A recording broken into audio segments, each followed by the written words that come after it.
ಒಂದನೇ ತರಗತಿ ದಾಖಲಾತಿಗೆ 6 ವರ್ಷ ಕಡ್ಡಾಯ ನಿಯಮದಿಂದ ಆತಂಕಗೊಂಡಿದ್ದ ಪೋಷಕರು ವಿದ್ಯಾರ್ಥಿಗಳಿಗೆ ಸರ್ಕಾರ ರಿಲ್ಯಾಕ್ಸ್ ಕೊಟ್ಟಿದೆ.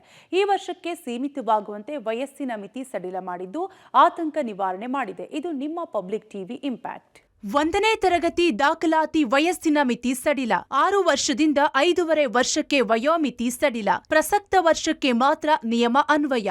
ಒಂದನೇ ತರಗತಿ ದಾಖಲಾತಿಗೆ ದಾಖಲಾತಿ ವಯಸ್ಸು 6 ವರ್ಷ ಎಂಬ ನಿಯಮದಿಂದ ಆತಂಕಗೊಂಡಿದ್ದ ವಿದ್ಯಾರ್ಥಿಗಳು ಪೋಷಕರಿಗೆ ಸರ್ಕಾರ ಗುಡ್ ನ್ಯೂಸ್ ಕೊಟ್ಟಿದೆ.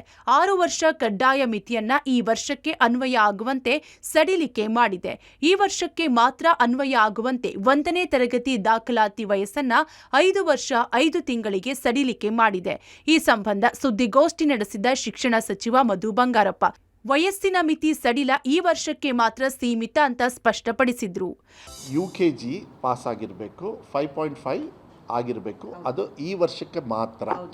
ಓಕೆ, ಒಂದೇ, ನೆಕ್ಸ್ಟ್ ಇಯರಿಗಲ್ಲ. ಯಾಕೆಂದರೆ and this is guided by ACP ಅವ್ರು ಏನು ಕೊಟ್ಟಿದ್ದಾರೆ. ಯಾಕೆಂದರೆ ನಾವೆಲ್ಲದನ್ನು ಕೂಡ ಈಗ ರೂಲ್ಸ್ ಮಾಡಬೇಕಾದ್ರೆ ACP ಅವ್ರ ಮಾತ್ರ ಮೂಲಕ ಹೋಗಬೇಕು. ವಯಸ್ಸಿನ ಮಿತಿ ಸಡಿಲ ಮಾಡಲು ಶಿಕ್ಷಣ ಇಲಾಖೆ ರಾಜ್ಯ ಶಿಕ್ಷಣ ನೀತಿ ಸಮಿತಿಗೆ ವರದಿ ಕೇಳಿತ್ತು. SEP ಸಮಿತಿ ವರದಿ ಅನ್ವಯ ನಿಯಮ ಸಡಿಲಿಕೆಯನ್ನ ಸರ್ಕಾರ ಮಾಡಿದೆ. ಈ ವರ್ಷ ದಾಖಲಾತಿಯಾಗುವ ಮಗುವಿಗೆ 5 ವರ್ಷ 5 ತಿಂಗಳು ಕಡ್ಡಾಯವಾಗಿ ತುಂಬಿರಬೇಕು.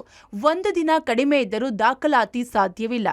ಒಂದನೇ ತರಗತಿಗೆ ದಾಖಲಾಗೋ ವಿದ್ಯಾರ್ಥಿ UKG ತರಗತಿ ಅಥವಾ ಅಂಗನವಾಡಿಯನ್ನ ಪೂರ್ಣಗೊಳಿಸಿರಬೇಕು ಅಂತ ನಿಯಮ ಹಾಕಲಾಗಿದೆ. ಅಲ್ಲದೆ ಈ ನಿಯಮ ರಾಜ್ಯ ಪಠ್ಯಕ್ರಮಕ್ಕೆ ಮಾತ್ರ ಅನ್ವಯ ಆಗಲಿದೆ.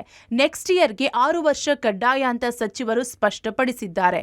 ಅಂಗನವಾಡಿ ಆಗಿರಬೇಕು, ಅಂಗನವಾಡಿ 3rd ಇಯರ್ ಆಗಿರಬೇಕು, 5.5 ವರ್ಷ ಮುಗಿದಿರಬೇಕು. ಬಟ್ ಮುಂದಿನ ವರ್ಷದಿಂದ ಇಟ್ ಇಸ್ 6 ಇಯರ್ಸ್ ಅಂತ ಕ್ಲೀನಾಗಿ ಹೇಳಿದ್ದಾರೆ. ನೋ ಲಿವರೇಜ್ ಅಂತ ಹೇಳಿ ಅವರೇ ಕಳಿಸಿದ್ದಾರೆ. Same thing we are announcing. ಸರ್ಕಾರದಿಂದ ಗುಡ್ ನ್ಯೂಸ್, ಪೋಷಕರು ಖುಷ್. ಇದು ಪಬ್ಲಿಕ್ ಟಿವಿ ಬಿಗ್ ಇಂಪ್ಯಾಕ್ಟ್. ವಯಸ್ಸಿನ ಮಿತಿ ಗೊಂದಲದ ಬಗ್ಗೆ ನಿಮ್ಮ ಪಬ್ಲಿಕ್ ಟಿವಿ ಅಭಿಯಾನ ಮಾಡಿತ್ತು. ಪೋಷಕರು ವಿದ್ಯಾರ್ಥಿಗಳ ಪರ ಧ್ವನಿ ಎತ್ತಿತ್ತು. ಪಬ್ಲಿಕ್ ಟಿವಿ ವರದಿ ಬೆನ್ನಲ್ಲೇ ಈಗ ಸರ್ಕಾರ ವಯಸ್ಸಿನ ಮಿತಿ ಸಡಿಲ ಮಾಡಿದ್ದು ಪೋಷಕರು ಸಂತಸ ವ್ಯಕ್ತಪಡಿಸಿದ್ರು. ತುಂಬಾ ಖುಷಿ ಆಗ್ತಿದೆ ಸರ್. ಏನ್ ಅನಿಸ್ತಿದೆ ಅನ್ನೋದು ಹೇಳೋದಕ್ಕೂ ಆಗಲ್ಲ, ಅಷ್ಟು ಖುಷಿ ಆಗ್ತಿದೆ. ಯಾಕಂದ್ರೆ ನಮ್ಗೇನಾದ್ರೂ ಪರವಾಗಿಲ್ಲ, ಮಕ್ಳಿಗೆ ಏನಾಗಬಾರ್ದು ಅನ್ನೋದೊಂದು ಪೇರೆಂಟ್ಸ್ ಸ್ವಭಾವ. ಸೊ ನನ್ನ ಮಗು ಹೋಗ್ತಿಲ್ವಲ್ಲ ಗ್ರೇಡ್ 1ಗೆ, ಅವ್ನ ಫ್ರೆಂಡ್ಸ್ ಎಲ್ಲ ಹೋಗ್ತಿದ್ದಾರೆ, ಅವ್ನು ಕುಗ್ಬಿಡ್ತಾನಲ್ಲ ಮಾನಸಿಕವಾಗಿ ಅನ್ನೋದು ಒಂದು ವಿಚಾರದಲ್ಲಿ ಅಷ್ಟೇ ನಾವು ಹೋರಾಟ ಮಾಡ್ತಿದ್ದು. ಈ ವಿಚಾರವಾಗಿ ನಮಗೆ ಜಯ ಸಂದಿದೆ. ಆ ಜಯ ಸಂದಿರೋದ್ರಿಂದ ಖುಷಿ ಹೆಚ್ಚಾಗಿದೆ, ತುಂಬಾ ಹೆಚ್ಚಾಗಿದೆ ಸರ್. ಸೊ ಎಲ್ಲರಿಗೂ ಧನ್ಯವಾದ ಹೇಳಕ್ಕೆ ಇಷ್ಟಪಡ್ತೀನಿ. ಪಬ್ಲಿಕ್ ಟಿವಿ ಅವ್ರಿಗೂ ಎಲ್ಲ ಸಪೋರ್ಟ್ ಇಂದ ಇವತ್ತು ಕೆಲಸ ಆಗಿದೆ ಅಂತ ನನಗನ್ಸುತ್ತೆ. ಒಟ್ಟಾರೆ 6 ವರ್ಷ ಕಡ್ಡಾಯ ಎಂಬ ನಿಯಮದಿಂದ ಆತಂಕಕ್ಕೆ ಒಳಗಾಗಿದ್ದ ಪೋಷಕರು ಮಕ್ಕಳ ಆತಂಕವನ್ನ ವಯಸ್ಸಿನ ಮಿತಿ ಸಡಿಲ ಮಾಡಿ ಸರ್ಕಾರ ನಿವಾರಣೆ ಮಾಡಿದೆ. ಶ್ರೀನಿವಾಸ್ ರಾವ್ ದಳವೇಕೆ, ಪಬ್ಲಿಕ್ ಟಿವಿ, ಬೆಂಗಳೂರು.